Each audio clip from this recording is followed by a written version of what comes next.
Yo, musta? Long time saya no see no? Nga pala di natuloy yung S2 namin sa HahaCraft kasi nagkaroon ng problema sa server hosting namin. Kaya ayon, sayang naman. But anyways, di yan yung topic ng video na to. Well actually, di ko talaga alam kung ano ang main topic ng video na to or kung bakit ko ginawa ang video na to or kung may manonood pa ba nito.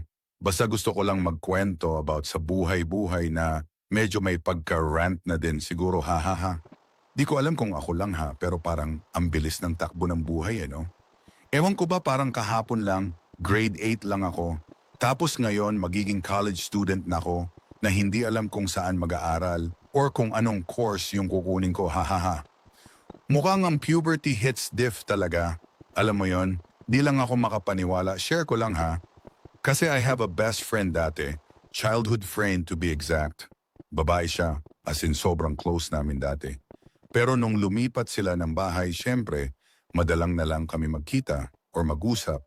And makalipas nga ang ilang mga taon, nito lang nakaraan mga Pebrero. Nagkita kami sa isang birthday party at ang normal lang naman ng lahat, kamustahan lang din about sa buhay ganon. And then few days later, nabalitaan ko na lang sa mama ko na, bruh, she's pregnant. Pati yung ibang mga kaklase ko, mga elementary classmate ko, nakikita ko sa mga post nila sa SOCMED, may mga anak na din sila. Like Shishman, halos lahat ng kabatch ko, kung ano-ano na nangyayari sa buhay nila.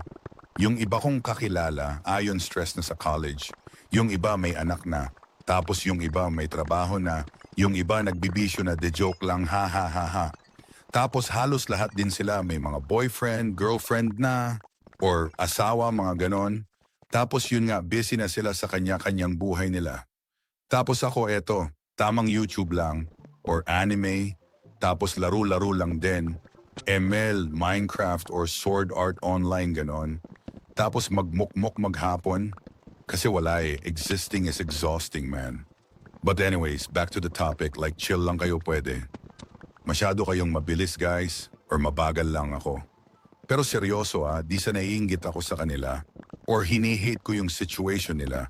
Lahat naman tayo may kanya-kanyang problema na hinaharap Magkakaiba rin tayo ng perspective sa buhay.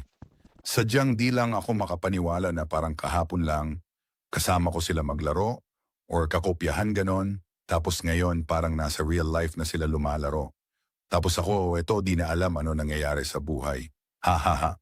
Dati atat na atat pa ko tumanda para magawa ko na lahat ng gusto ko. It's a trap pala. Ngayon gusto ko na lang maging grade 1 ulit para basa-basa tsaka color-color na lang Ha ha ha. May laruan pa ko pagtapos ng klase. Grabe lang din talaga yung pandemic. Parang big factor din siya.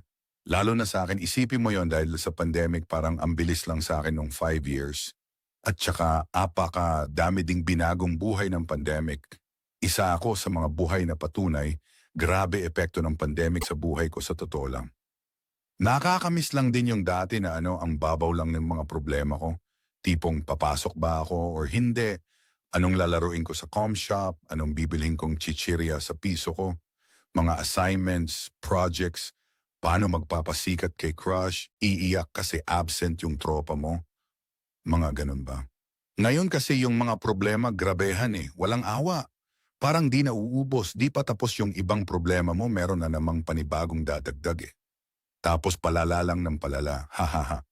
Kaya na-realize ko lang din, dati nababaduyan ako pag sinasabihan ako ng mga nakakatanda sa akin ng enjoyin mo yung buhay mo. Habang bata ka pa, mabilis lang yan. Like for real guys, ang bilis niya nga talaga. Heist nakakamiss. Kaya kung may mga bata dyan, or ikaw mismo na nanonood sa video na ito ngayon, enjoyin mo lang ang buhay, live your life to the fullest, ika nga. Sobrang bilis ng mundo talaga. Di natin alam kung anong mangyayari bukas or kung may bukas pa ba tayo.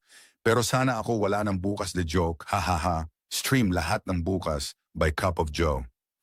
Pahalagahan nyo lahat ng mga bagay or tao na mahalaga sa inyo kasi baka bukas or sa makalawa, maging alaala na lang yan, tapos wala ka nang magagawa kundi pagsisihan na lang at panghinayangan ang mga bagay na pinalipas mo at mga oras mong nasayang. Ikaw, musta naman ang buhay-buhay lately? Kwentuhan tayo dyan sa comment section or sa next video. kung may next video pa to. Ha ha ha. Iwan. Thanks for watching.